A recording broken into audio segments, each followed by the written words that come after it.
Dr. D. Anita Kumari, Associate Professor, School of Management Studies, Vistas. In today's class, we are going to discuss about Companies Act 2013. In that, particularly, we are going to discuss what is called company, definition of company, and characteristics of company. Meaning and definition. Literally, the word company means a group of business, charity, sports, research, etc.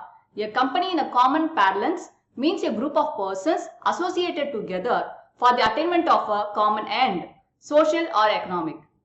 The dictionary meaning of the word company includes number of persons united for performing or carrying on anything jointly.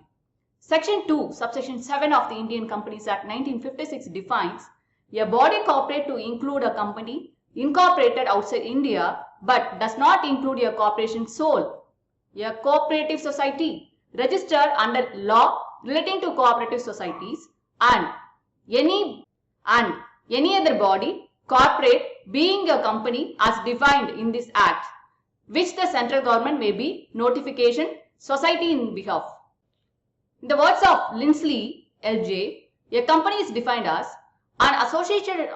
In the words of Lindsley, LJ, a company is defined as an association of many persons who contribute money or money's worth to a common stock and employ it in some common trade or business and who share the profit or loss arising therefrom.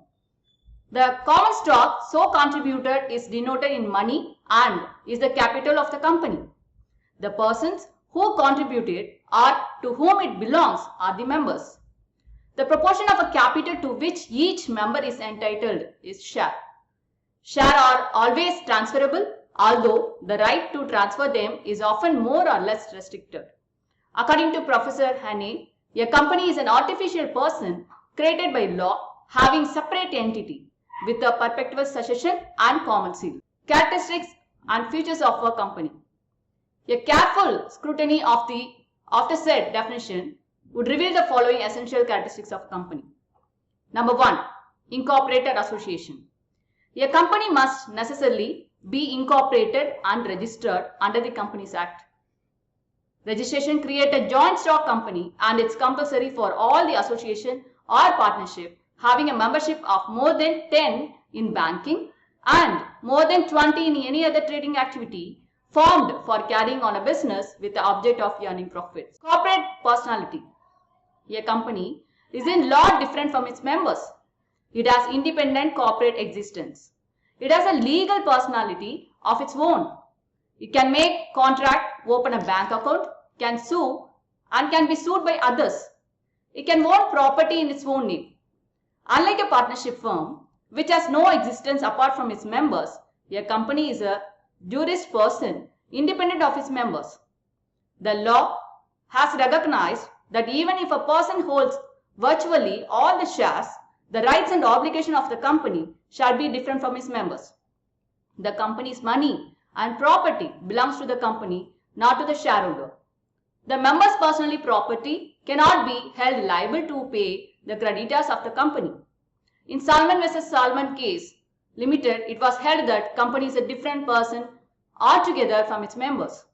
These features of the corporate personality that different it from others form a business organization. Perpetual succession. Section 34, subsection 2 of the Act state that incorporated company has perpetual succession. The life of a company is not related to the life of the members. Law creates the company and the law alone can dissolve it. The existence of a company is not affected by the death, insolvency, retirement or transfer of shares of members. Members any come and members may go. The company continues until it dissolved. Gover LCB in his book has given interesting example. He says, during the war, all the members of one private company while in general meeting were killed by a hydrogen bomb. But the company survived. Not even a hydrogen bomb could have destroyed it. Limited liability.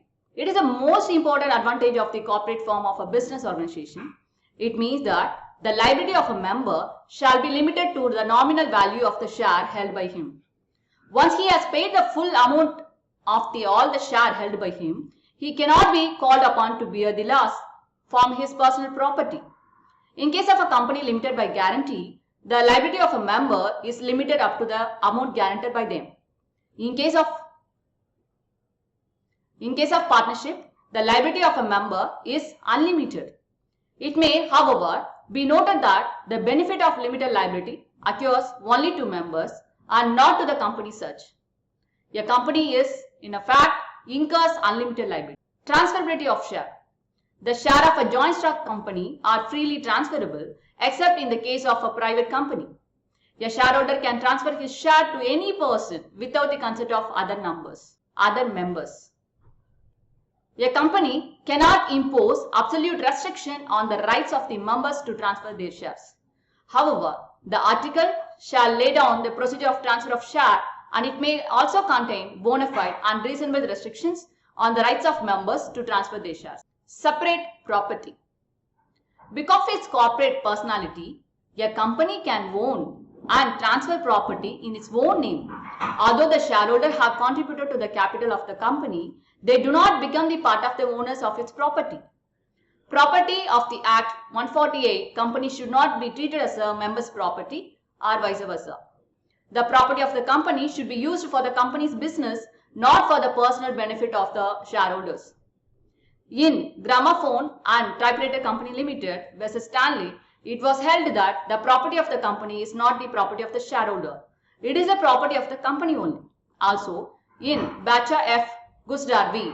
the Commissioner of the Income Tax Bombay, and in Perumal v. John Dunn, the court held that no member can claim himself to be the owner of the company's property during its existence and its winding up. Capacity to sue. A company being a justice person, it can sue in its own name and be sued by others. In Abdul Haq vs. Das Mal, an employee was not paid his salary for several months. He filed a suit against the director of the company for the recovery of the amount of the salary due to him. It was held that he will not succeed because the remedy lies against the company and not against the director or member of the company. As of now, we have discussed what is called company, definition of company, and characteristics of the company. Thank you.